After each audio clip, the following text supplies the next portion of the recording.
10% of the people do something like that. And if you don't, then you're like sitting in the plane and the pilot comes over and says, hey, everybody, got good news and bad news. Bad news is we're lost. Good news is we're making great time. You ever been there in life? Life's flying by, but you're lost. We're lost. Resiliency that is built up when we disconnect from the world and just slow down. How many of you have had a challenge in life? How many of you are going to have more? How many times has somebody said, you just need to get away, you just need some time to yourself? How many times have we said that? I just need to get away, I need some time to myself. So we understand the importance of that, yet we wait for tragedy to kind of push us into practicing that principle. I would encourage you to just start to experiment with it a little bit now. Because here's the deal, when I went to the Outer Banks in North Carolina, it was desolate. It was 1992, and it was October, and it was closed up. It was a desolate little beach town. And I'm absolutely convinced that the stillness and the peace that I experienced down there, even in my crazy mindset, that stillness and peace allowed me to get back in that Jeep and drive home. And the hearing had nothing to do with this. It was right in here. So I can see from many of you, you're getting it. I'm just slowing you down, not telling, maybe just reminding. And that's your attitude, and probably 90%, based on research, runs in your unconscious mind.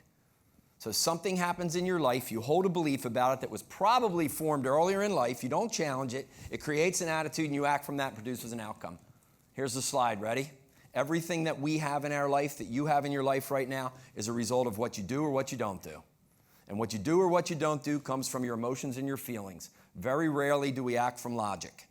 And our emotions and our feelings come from what we think about the situation or the person and what attitude it's now formed. Rock this t-shirt, man. I mean, those biceps are going to look fabulous in it. Grab a book. I'll take that one. You got it. All right, who else?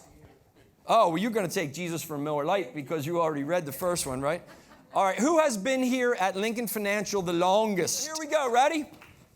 I got to watch who I look at now, this closing part. It's really important. All of you have this number, the days you've been on the planet. This is the part I got to watch. For some of you, it's smaller than this. For some of you, it might be larger. Because inevitably, I look at somebody and they go, why are you looking at me when you say larger? You say no? I'm not saying anything. So, listen, life's not perfect, and it's a wonderful journey. Would you agree? And the days that we've all had have been wonderful, even with the struggle. A gift. The best gift, though, for all of us in this room, everybody, right? Give it up for our AV guys today, too, real quick, right? Doing a good job. As I look at everybody, the greatest gift is these question marks. In all likelihood, we have many days ahead of us, and they're filled with potential and with possibility. And when we walk out of here, here's what you have to understand. You're walking into your story. The question marks are the next part of your story, of your life. And you know what? You are the leading woman. You are the leading man. You are the main character.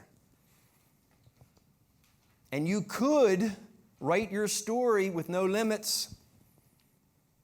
And I'll change that to say you should write your story with no limits. Because that ultimately is what we're here for. So the question is, how will your story read when you walk out of here? God bless you all. Thank you very much. Thank you.